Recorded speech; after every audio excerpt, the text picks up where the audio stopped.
Hello everyone, good morning. Welcome to Glance academy.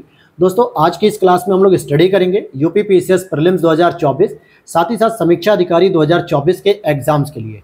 क्या हम लोग कवर करेंगे? इकोनॉमी वाले सेक्टर को कवर कर रहे हैं, जहां से हर एक वीडियो से आपको 1 से 2 प्रश्न देखने को मिलेंगे ही मिलेंगे। टॉपिक क्या डिसाइड कर रहे हैं? हम लोग परीक्षा वाणी की पुस्तक को पढ़ रहे हैं, जिसमें आर्थिक परिदृश्य को भारत के स्तर पे और विश्व के स्तर पे हम लोग पढ़ रहे हैं, जहां से आज ही हमारी लेक्चर नंबर 5 होगा, यानी कि वीडियो नंबर 5। इससे पहले जो मैंने 4 वीडियोस बताई हैं, वहां से 4 से लेकर 6 प्रश्न निश्चित है। हर एक वीडियो से एक एक प्रश्न। कैसे प्रूफ कर देता हूं। पहली वीडियो मैंने आपको पढ़ाई थी मिनरल्स की रिपोर्ट, जिसमें भारत में मिनरल्स कहाँ कहाँ पे किन कौन से राज्यों में पाए जाते हैं, जैसे अब्रक हो गया, कोयला हो गया, बॉक्साइट हो गया, लॉयस्क हो गया, हीरा हो गया, प्लेटिनम हो गया, ये सभी की चीजें। और भारत में सबसे अधिक कहाँ पे भंडार है, और उसके बाद दुनिया के स्तर पे कौन से देशों के पास सबसे अधिक भंडार है, कौन उत्पादन कर रहा है, भारत की स्थिति क्या है। 1-2 क्वेश्चन यहाँ से हर साल आते हैं। यूपी पीसीएस पीवाईक्यू देखो 2022 में पूछा गया कोयले को, 2023 में पूछा गया। समीक्षा अधिकारी जो 11 फरवरी को पेपर हुआ, उसमें भी कोयले को पूछा गया। तो यानी उस वीडियो से एक लेक्चर आपका, एक प्रश्न आपका बना के दे देगा आपको, और उससे बाहर कुछ भी नहीं होगा।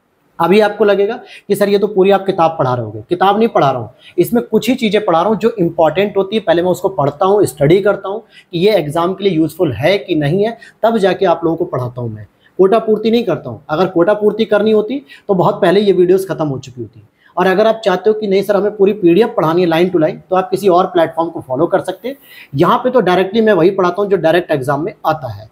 दूसरी वीडियो मैंने आपको पढ़ाई थी खाद्यान्न के बारे में, एग्रीकल्चर प्रोडक्शन के बारे में, जिसमें दलहनी फसलों का कितना प्रोडक्शन हो रहा है, तिलहन का कितना हो रहा है, खाद्यान्न का कितना हो रहा है, कौन से राज्यों में सबसे अधिक चावल हुआ, गेहूं हुआ, कपास हुआ, चना हुआ, ये सारी चीज़ें पढ़ा दी। यहाँ से एक प्रश्न आना ही आना है। तीसरी एक वीडियो मैंने पढ़ाई हॉर्टिकल्चर, बागवानी फसलों के बारे में मैंने पढ़ाया, नकदी फसलों के बारे में पढ़ाया, वाणिज्यिक फसलों के बारे में पढ़ाया। ये सभी चीज़ें मैंने वहाँ पे जो है कि आप लोगों को कवर करा दी है कि कहाँ पे नारियल अधिक हो रहा है, कहाँ गन्ना अधिक हो रहा है, कहाँ कपास अधिक होगा, कहाँ जूट अधिक होगा, उसके पीछे क्या क्या प्रोडक्शन के रीजंस हैं, ये सभी चीज़।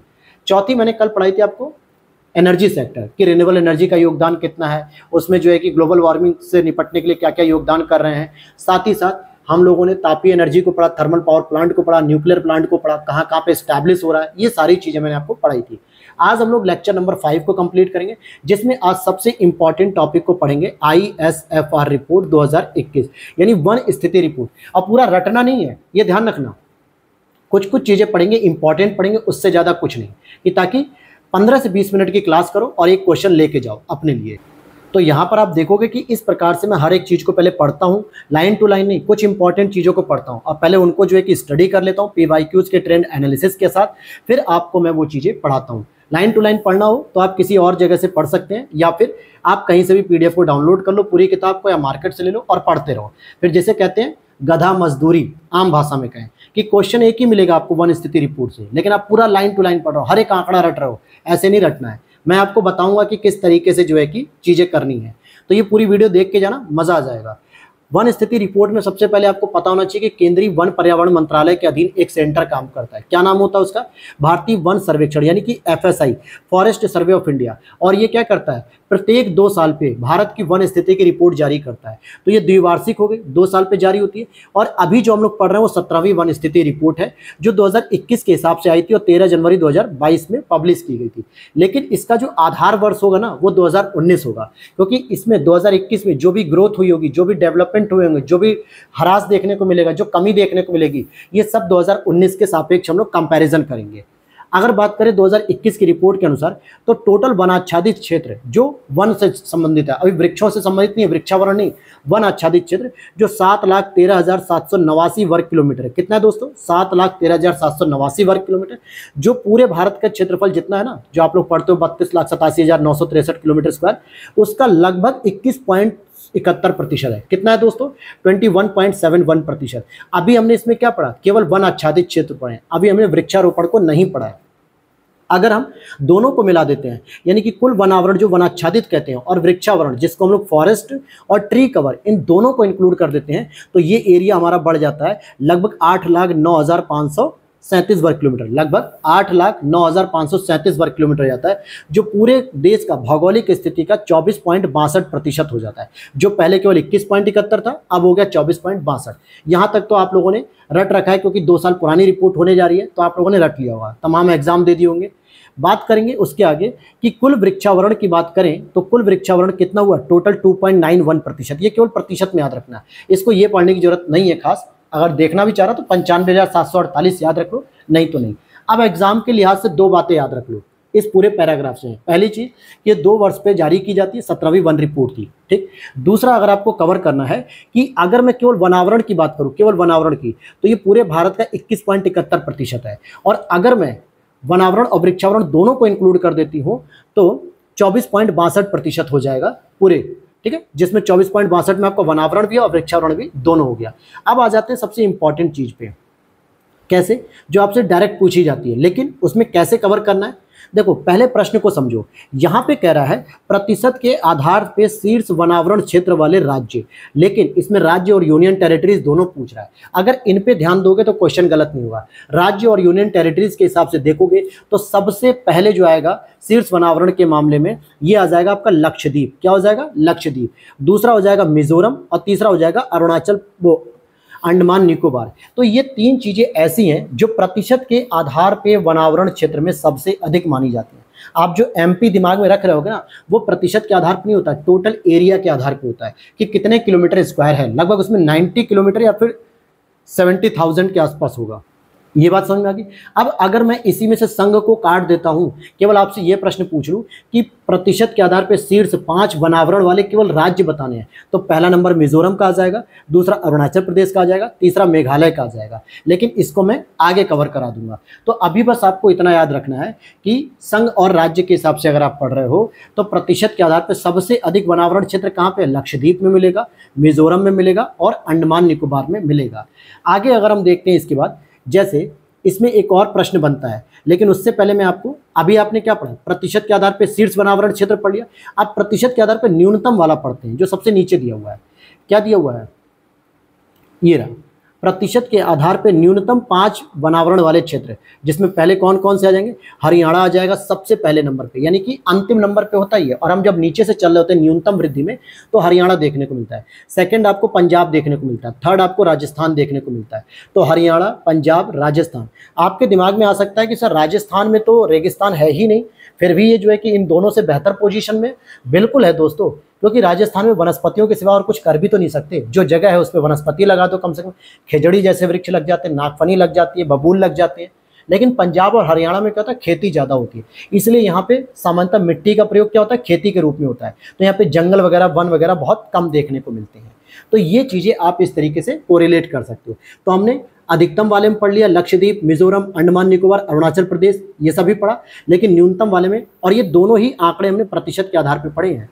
यही क्लास में पूरा तैयार करा दूंगा, परेशान मत होना। बस कैसे तैयार करना है वो मैं आपको बता रहा हूँ। और साथ में थोड़ा बहुत अगर फैक्ट रहेगा तो आपको पढ़ना भी पड़ेगा मेरे दोस्त, लेकिन एकदम गधा मजदूरी करके नहीं कि 5 रट रहे हैं। एग्जाम में 5 पूछता ही नहीं है, वो 3 पे ही आके रुक जाता है एग्जामिनर।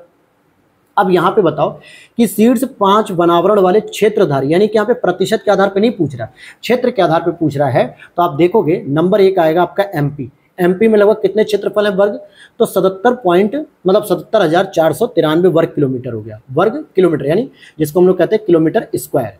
दूसरे नंबर पे अरुणाचल प्रदेश आएगा, तीसरे नंबर पे छत्तीसगढ़। अब आप कहोगे सर अभी तो आपने लक्षद्वीप पढ़ाया था, मिजोरम पढ़ाया था, अंडमान निकोबार पढ़ाया, वो सब प्रतिशत पे था मेरे दोस्त, प्रतिशत पे था, ठीक है। लेकिन अगर वनावरण की बात करेगा क्षेत्र के आधार पे, तो एमपी पहले होगा, अरुणाचल प्रदेश, छत्तीसगढ़। अब इसी का न्यूनतम भी पढ़ लो, केवल 3 न्यूनतम अगर आप देखोगे तो फिर से नीचे हरियाणा, पंजाब तो सेम रहेंगे, लेकिन अब गोवा आ जाएगा। वहां पे हमने क्या पढ़ा था, देख लो यहाँ पे, फिर से याद आ जाएगा आपको, राजस्थान पढ़ा था, लेकिन अब क्या पढ़ रहे हो, गोवा पढ़ रहे हो। तो इनके आंकड़े, इन सबको याद करने की जरूरत ही नहीं है। कितना क्षेत्रफल है ये भी याद करने की जरूरत नहीं है। बस केवल इतना याद रखो कि न्यूनतम वनावरण क्षेत्र हो, चाहे प्रतिशत वाला क्षेत्र हो, तो आपको हरियाणा सबसे नीचे, फिर पंजाब सबसे नीचे लगाना है, मतलब हरियाणा के बाद पंजाब। प्रतिशत में आप यहाँ पे क्या कर दोगे, राजस्थान, और बिना प्रतिशत के आपको यहाँ पे गोवा कर देना है। तो ये 4 आंकड़े आपके तैयार हो गए। और साथ ही साथ इसमें एक और इम्पॉर्टेंट जो प्रश्न बनता है, इस वाली लाइन से बनता है, उसे जरा कवर कर लो। क्या कह रहा है कि 17वीं वन रिपोर्ट जो आई थी 2021, इसने कहा कि कुल वन क्षेत्र का लगभग 13.97% अति सघन वन है। ऐसे सघन वन है जहाँ पे गम्यता बहुत कम है। 42.99% वन ऐसे हैं जो मध्यम सघन वन है, और लगभग 43.2% खुले वन है। 43.2% कैसे खुले वन है। अति सघन वन का जो सर्वाधिक क्षेत्रफल है वो अरुणाचल प्रदेश में है, और मध्यम सघन वन और खुले वन का सघन क्षेत्रफल कहाँ पे, तो ये आपको मध्य प्रदेश में देखने को मिलेगा। तो सबसे ज्यादा सघन जंगली क्षेत्र कहाँ देखने को मिलेगा, अरुणाचल प्रदेश में, जहाँ पे घने वन बहुत होते हैं, और मध्यम और थोड़े खुले वन आपको एमपी में देखने को मिल जाएंगे। आगे देख लेते हैं। अब इसके बाद अगर हम यहाँ पे चीजों को समझने का प्रयास करेंगे, आगे एक पॉइंट में कवर करेंगे। जैसे अगर मैं थोड़ा सा छोटा कर दूं इसको, अब यहाँ पर अगर आप देखोगे कि जो 2021 की रिपोर्ट है वो 2019 के सापेक्ष जो है कि क्या कर रहा है, कंपैरिजन कर रहा है। तो आपको दो आंकड़े बस याद रखने, जो अभी आप ऊपर पढ़ चुके हो, ऐसा नहीं कि नहीं पढ़े हो, लेकिन फिर भी यहाँ पे रिवाइज करा रहा हूँ। रिवाइज क्या कि कुल वनावरण की बात करूं, अगर टोटल फॉरेस्ट कवर एरिया की, तो उसे आपको कहोगे 21.71% है गुरुजी। कितना है, 21.71%। अगर मैं आपसे कहूं टोटल ट्री कवर कितना है, तो आप कहोगे 2.91% है गुरुजी। और अगर मैं कहूं कुल वनावरण एवं वृक्षावरण, यानी कि टोटल फॉरेस्ट कवर और ट्री कवर, ये दोनों ही बात कर ली जाए तो 24.62% है। और अगर आप इसको डिजिट में भी याद करना चाहो 24.62 को, तो कम से कम इतना याद जरूर रखना, 8,09,537। कितना बताया, 8,09,537 किलोमीटर स्क्वायर जरूर लगा लेना। ये इसका आंकड़ा हो गया पूरे भारत का इतना क्षेत्रफल। अब आइडिया लगा लो, भारत का क्षेत्रफल कितना होता है, लगभग 32,87,963 किलोमीटर स्क्वायर होता है दोस्तों। और इसमें आपका कितना एरिया जो है कि वनावरण में गया, 8,09,537 किलोमीटर स्क्वायर। तो यही चीज मैं आपको समझाना चाह रहा हूं, लगभग 24.62% होता है। अब इसके नीचे अगर हम आते हैं तो प्रतिशत के आधार पे हम शीर्ष वनावरण क्षेत्र वाले देखते हैं। अगर हम ये चीज ऑलरेडी आप पहले कर चुके हो, जब यहाँ पे राज्य और संघ अगर मैं वर्ड लगा दूं, तो आपने क्या पढ़ा था, सबसे ऊपर लक्षद्वीप पढ़ा था, फिर मिजोरम पढ़ा था, फिर अंडमान निकोबार पढ़ा था, फिर अरुणाचल प्रदेश पढ़ा था, फिर उसके बाद मेघालय पढ़ा था। ये वही तो प्रश्न है, बस यहाँ पे दूसरी तरीके से पढ़ा दिया गया, यहाँ पे दूसरी तरीके से पूछ लिया गया या लिख दिया गया है। अब आप लोग वहां भी एक बार याद करते हो, एक बार यहाँ भी याद करोगे। इससे बढ़िया जो वहां हमने एफर्ट कर लिया, समझना था कि प्रतिशत के आधार पे पूछ रहा है, 5 वनावरण ही पूछ रहा है, बस यहाँ पे इस बार राज्य पूछ रहा है। तो भाई लक्षद्वीप को हटा दो, मिजोरम आ जाएगा, अंडमान निकोबार को हटाओ, अरुणाचल आ जाएगा, और इसके नीचे मेघालय था। तो लगभग आपने पूरा क्रम तो याद कर ही लिया था। तो ये 4 चीजें और याद कर लो। अच्छा, प्रतिशत में कितना होता है मिजोरम में, तो लगभग 84.53% है, और अरुणाचल प्रदेश में 79.3%। हालांकि इसको इतनी जरूरत नहीं है याद करने की, लेकिन मिजोरम, अरुणाचल प्रदेश, मेघालय तो जरूर याद रहने चाहिए। अब यहाँ पे आप इस वाले पॉइंट को पढ़ने की कोई आवश्यकता नहीं, वृक्षावरण बहुत ही रेयर पूछा जाता है, बहुत रेयर पूछा जाता है दोस्तों। बस इतना याद रख लो कि जो पूरे भारत का जो वृक्षावरण किया गया है वो 2.91% है, इतना पता होना चाहिए। इसमें एक और प्रश्न बनता है मैंग्रोव को लेकर। मैंग्रोव की अगर हम बात करते हैं तो देखिए, मैंग्रोव का जो क्षेत्रफल है, पहले तो ये पता कर लो, टोटल जो किलोमीटर स्क्वायर में है क्षेत्रफल, वो है आपका 4,992 किलोमीटर स्क्वायर, यानी कि 4992 किलोमीटर स्क्वायर। और ये पूरे भारत के क्षेत्रफल का केवल 0.15% होता है। कितना होता है, 0.15% पूरे भारत का। जैसे अभी आप पढ़ रहे हो कि 24.62% आपने पढ़ा, जिसमें वृक्षावरण भी है और वनावरण भी है। लेकिन मैंग्रोव की बात करेंगे जो इससे अलग होता है, तो 0.15% होता है। अब बात आती है कि पूरे भारत में कौन कौन से ऐसे राज्य हैं जहां पर सबसे अधिक मैंग्रोव वनस्पति मिलेगी। अब रटना नहीं है, मैंग्रोव वनस्पति के पहले नाम सुन लो, जो जो कहते हैं इसको कई बार आपको एग्जाम में ज्वारीय वन देखने को मिल सकता है, ज्वारीय वन भी लिख सकता है, या फिर कच्छ वनस्पति भी लिख सकता है, या क्या लिख देगा, कच्छ वनस्पति, कच्चा नहीं, कच्छ वनस्पति। इसके बाद मैंने क्या बताया, मैंग्रोव वनस्पति।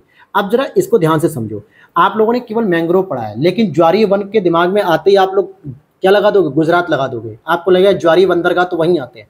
कच्छ वनस्पति देखते ही आपको लगेगा कच्छ के रन में पूछ रहा है, गुजरात लगा दोगे, तो ये गलत हो जाएगा।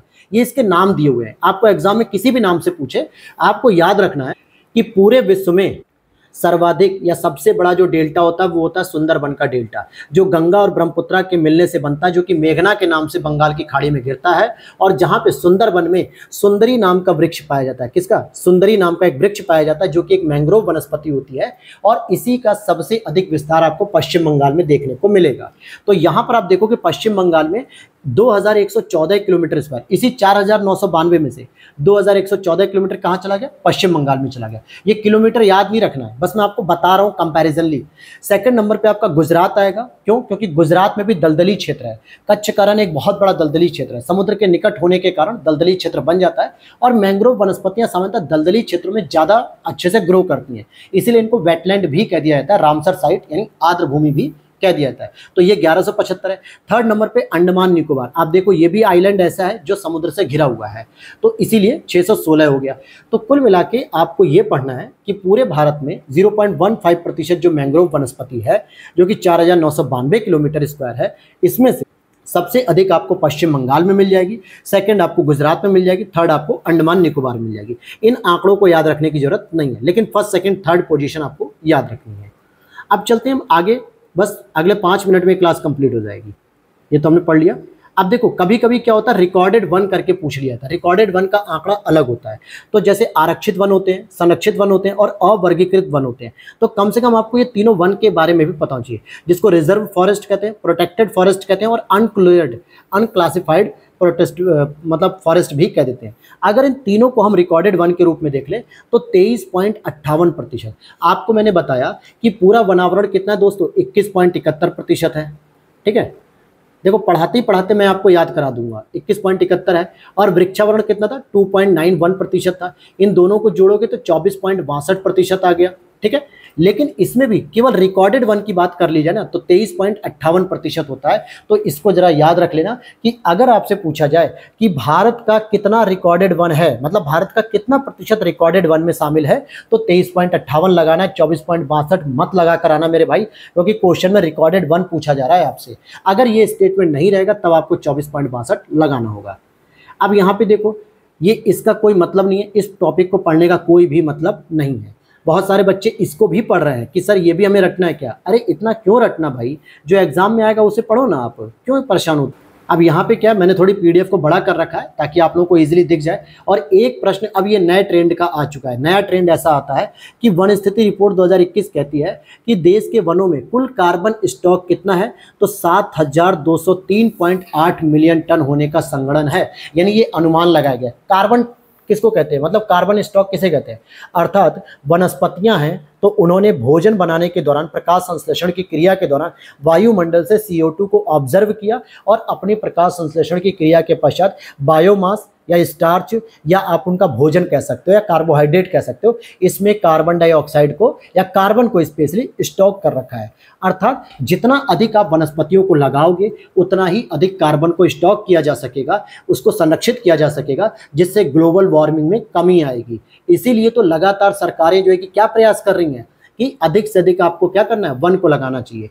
तो इस मामले में अगर आप देखोगे तो अरुणाचल प्रदेश नंबर 1 पे आ जाएगा, जिसके पास लगभग 1223.84 मिलियन टन इसके पास कार्बन स्टॉक है। सेकंड नंबर पे आपका MP आएगा, थर्ड नंबर पे आपका छत्तीसगढ़ आएगा। तो कार्बन स्टॉक मामले में अरुणाचल प्रदेश क्या हो गया, आगे निकल गया।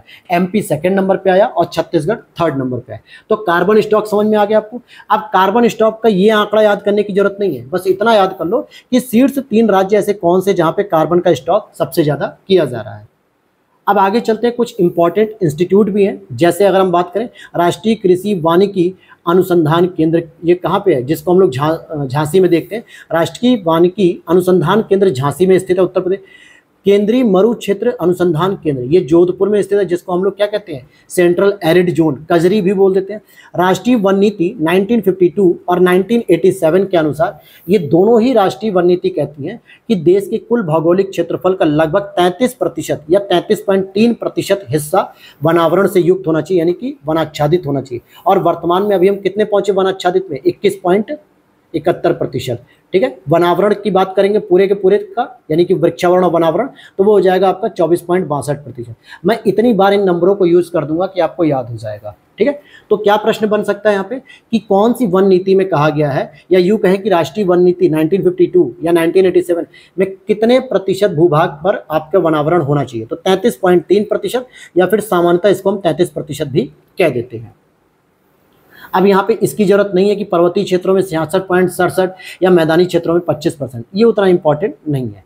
लेकिन अब जरा हम ये देखेंगे जहाँ से प्रश्न बनेगा, कैसा बनेगा कि भाई ये तो हमने पढ़ लिया कि आपने प्रतिशत के आधार पे बता दिया, कौन था जल्दी बताओ प्रतिशत के आधार पे, मेरे साथ याद करो, आंख बंद करके हल्का सा। लक्षद्वीप, मिजोरम, अंडमान निकोबार, अरुणाचल प्रदेश, मेघालय, ये क्या थे, प्रतिशत के आधार पे थे। और न्यूनतम बता दो जरा प्रतिशत के आधार पे, हरियाणा, पंजाब, राजस्थान। हरियाणा पंजाब क्यों, क्योंकि यहाँ पे खेती ज़्यादा होती है, वना ज़्यादा जंगल उंगल नहीं होता है, सब खेत बना देते हैं इसको। अब अगर मैं केवल क्षेत्र के आधार पे पूछूं तो एमपी आएगा सबसे पहले, दूसरे नंबर पे अरुणाचल प्रदेश आएगा। ठीक इसी तरीके से अगर आपसे मैं सबसे कम में पूछूं तो पंजाब, हरियाणा, गोवा आ गया था, राजस्थान नहीं तो गोवा था। लेकिन अब यहाँ पे जो मैं प्रश्न बनाने जा रहा हूँ आपके लिए वो है कि वन क्षेत्र में वृद्धि कितनी हुई है भाई। 2019 से लेकर 2021 के बीच में किन राज्यों में सर्वाधिक वृद्धि हुई है? जो अभी हम पढ़ रहे हैं ना, लक्षद्वीप, मिजोरम, एमपी, ये सब तो टोटल हैं, टोटल है, टोटल नहीं बताना है जो शुरू से है। यहाँ पे आपको तुलना करनी होती है 2019 से 2021 में कितना परिवर्तन हुआ, किसमें सबसे अधिक वृद्धि हुई। तो सबसे अधिक वृद्धि मेरे भैया आंध्र प्रदेश में हुई है, जिसमें लगभग 647 किलोमीटर स्क्वायर आपकी वृद्धि देखने को मिलती है। तेलंगाना दूसरे नंबर पे आता है, जो उसका छोटा भाई है, 632 किलोमीटर स्क्वायर। तीसरा आपका ओडिशा आता है, जिसमें एक 537 किलोमीटर स्क्वायर। तो यहाँ पे कोशिश करना कि अगर आप इनके आंकड़े भी याद कर लो, स्पेशली आंध्र प्रदेश और तेलंगाना के भी, क्योंकि यहीं पे सबसे अधिक वृद्धि हुई है। लेकिन कितनी वृद्धि हुई है ये भी पता होना चाहिए। तो 647 किलोमीटर स्क्वायर जो है कि वृद्धि हुई है, और तेलंगाना में 632 किलोमीटर स्क्वायर वृद्धि हुई है। मैंने अभी तक कहीं पर भी इस प्रकार के आंकड़े याद करने को नहीं कहते, लेकिन यहाँ बोल रहा हूँ क्योंकि यहाँ पे मिलान करने के लिए भी आ सकता है इस तरीके के प्रश्नों में। अब यहाँ पर यह भी देख लें कि भाई 2019 से लेकर 2021 के दौरान कौन कौन से ऐसे क्षेत्र थे जहाँ पे जंगलों में क्या हुआ, ह्रास देखने को मिला, कमी देखने को मिली। या तो वहाँ जंगल काटे गए हैं, या वहाँ पे कोई इंडस्ट्री आई है, या वहाँ पे कोई प्राकृतिक आपदा आई है, लेकिन कम तो हुए हैं। तो सबसे पहले आएगा आपका अरुणाचल प्रदेश, जहाँ पे सबसे अधिक वन कम हुए 257 किलोमीटर स्क्वायर में। दूसरा मणिपुर आएगा, जहाँ पे लगभग 249 किलोमीटर स्क्वायर, और तीसरा नागालैंड आएगा, जहाँ पे 235। तो अब यहाँ पे ह्रास वाली वैल्यू को ना भी याद करो चल जाएगा, लेकिन अरुणाचल प्रदेश, मणिपुर और नागालैंड, ये तीनों को आपको याद रखना है कि इनमें कमी आई है क्रम वाइज। ठीक है, अब जरा यहाँ पे एक और छोटा सा पॉइंट आप जान लो, बस जानने के लिए है कि देश के पूर्वोत्तर भाग में जो 8 राज्य हैं, जैसे अरुणाचल प्रदेश, असम, मणिपुर, मेघालय, मिजोरम, नागालैंड, सिक्किम, त्रिपुरा, इसमें देश का कुल वनावरण लगभग 1/4 भाग स्थित है, जो कि रिपोर्ट के अनुसार बताया गया कि कितना है इनके पास, 1,69,521 वर्ग किलोमीटर है, जो पूरे देश के भौगोलिक क्षेत्रफल का 64.66% है। सॉरी, इनके जो मतलब पूर्वोत्तर राज्यों का जो टोटल भौगोलिक क्षेत्र होगा ना, उसका केवल 64.66% है। हालांकि यहाँ से कोई क्वेश्चन नहीं बनेगा, बस आपको पता रहे कि एलिमिनेट करने में आसान हो सकेगा। अब बात करते हैं यहाँ पे, अब देखो ये विश्व के स्तर पे दिया, तो विश्व के स्तर पे कोई खास नहीं है, बस इतना जान लेना कि जो रूसी संघ है ना, उसका पूरे वैश्विक वन क्षेत्र में 20% का योगदान है, बस इतना जान लो। भारत का जानना चाहोगे तो पूरे वैश्विक स्तर पे 2% का योगदान है। अब आ जाते हैं यहाँ पे कुछ अलग अलग वनस्पतियों के नाम पर। बस जाओ मत, अब गुस्सा मत करो कि सर ने कहा था 15-20 मिनट की क्लास और 22 मिनट की हो गई, अभी कितनी और होगी। मुश्किल से मुश्किल 2 से 3 मिनट है, हकीकत बता रहा हूँ। ठीक है, बस समझाने का तरीका मेरा ऐसा है जो आप लोगों के लिए थोड़ा टाइम खींच लेता है, और अगर समझाता नहीं हूँ तो मैं खुद में सेटिस्फाई नहीं होता हूँ यार कि पता नहीं आप लोगों को समझ में आया या नहीं। देखो, विभिन्न प्रकार के वन समूह पाए जाते हैं भारत में। 2019 की रिपोर्ट के अनुसार शीर्ष जो 3 क्षेत्रफलधारी थे, तो उष्ण कटिबंधीय शुष्क पर्णपाती वन, जहाँ पे 40.86% है। उष्ण कटिबंधीय नम पर्णपाती, नम का मतलब होता है आर्द्र वाली, जहाँ पे वर्षा होती है, तो 17.65 हो गया। और उष्ण कटिबंधीय आर्द्र सदाबहारी 9.27। हालांकि बस इसे जान लेना, और कुछ है नहीं इसमें खास। आ जाओ यहाँ पे, भारत में वन महोत्सव का जन्मदाता किसे कहता है? डॉक्टर के एम मुंशी जी को, जिसकी वजह से हम वन महोत्सव सेलिब्रेट करते हैं। भारत सरकार ने वन महोत्सव का कार्यक्रम 1950 में ही शुरू कर दिया था। देहरादून स्थित फॉरेस्ट सर्वे ऑफ इंडिया, जहाँ की रिपोर्ट पढ़ रहे हैं, प्रति 2 वर्षों के अंतराल पर यह रिपोर्ट प्रकाशित करती है। भारत ने अपनी पहली वन स्थिति की रिपोर्ट 1987 को शुरू की थी, और उस समय तैयार की थी 1987 में, और तब से हर 2 साल पे जो है कि रिपोर्ट आ रही है, जिसके बाद ये 34 साल में पूरी 17 रिपोर्ट्स आ चुकी हैं। अब जरा सा एक नज़र डाल देते हैं बस यूपी के बारे में, 2-3 पॉइंट हैं, बस ज़्यादा नहीं है। अगर हम यूपी के रिपोर्ट की बात करें 2021 में, तो यूपी का स्टेटस क्या है? हालांकि जो हम यूपी स्पेशल पढ़ते हैं तो वहां पे हम पूरा डिटेल से पढ़ लेते हैं इसको।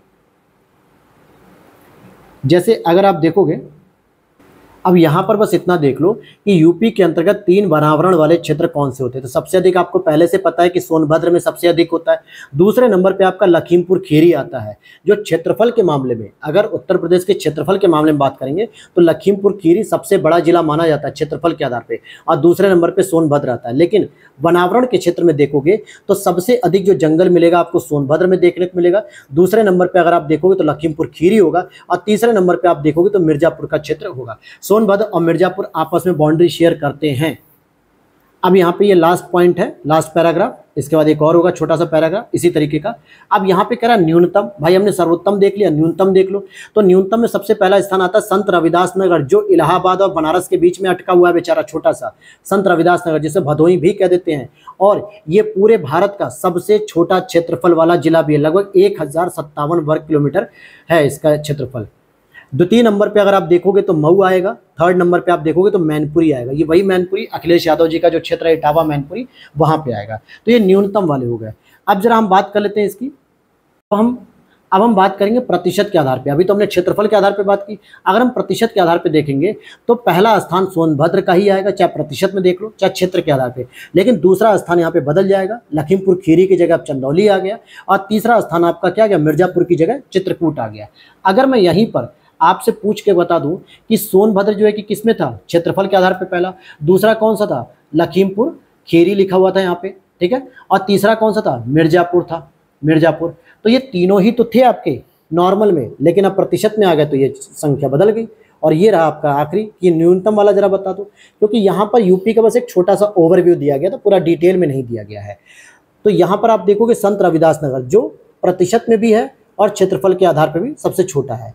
द्वितीय नंबर पे मैनपुरी आ जाएगा और तीसरे नंबर पे देवरिया आ जाएगा। देवरिया ये कहाँ पर है, देवरिया आपका कुशीनगर, गोरखपुर, इन सभी के पास देखने को मिलेगा। तो ये तो थी दोस्तों आज की एक छोटी सी लेकिन इम्पॉर्टेंट क्लास। इस इम्पॉर्टेंट क्लास से आपका एक प्रश्न निश्चित है, और स्पेशली जितनी चीज़ें मैंने आपको पढ़ा दी हैं वो जरूर आप लोग याद करके जाना। ये 5वां लेक्चर ऐसा है जहाँ से एक प्रश्न मिलेगा। अब इसके बाद एक और ऐसा लेक्चर लेके आऊँगा जो बहुत इंपॉर्टेंट रहेगा, वहाँ से भी एक न एक प्रश्न मिलना ही मिलना है, शर्त लगा लो, ठीक है। तो उम्मीद करता हूँ वीडियो अच्छी लगी होगी तो लाइक कर देना, चैनल पे पहली बार हो तो सब्सक्राइब कर लेना दोस्तों। और इसकी पीडीएफ मैं आपको वीडियो के नीचे दिए गए टेलीग्राम चैनल को ज्वाइन कर लो, वहाँ पे मिल जाएगी। नहीं तो आप लोग इस तरीके से ज्वाइन कर लेना ग्लैंस एकेडमी, ठीक है। अब आजकल क्या है ना, एक ग्लैंस एकेडमी का भरोसा इतना लोगों पे बढ़ रहा है, मतलब लोगों का भरोसा बढ़ रहा है, तो बहुत सारे लोग अब इसका मिसयूज़ भी कर रहे हैं। ग्लैंस एकेडमी के नाम से 3-3 टेलीग्राम चैनल चला है, किसी में 1000 सब्सक्राइबर है, किसी में 100 है, किसी में 2000 है। लेकिन आपको हमारा ज्वाइन करना है, जिसमें पूरा डालोगे आप Glance academy official Telegram channel आपको मिल जाएगा, जिसपे लगभग 11.5 के हो चुके हैं, लगभग 11,500 सब्सक्राइबर हो चुके हैं। आपको इसे ज्वाइन करना है, यहीं पर इसकी पीडीएफ मिल जाएगी। तो चलिए मिलते हैं नेक्स्ट वीडियो में। जय हिंद, जय भारत।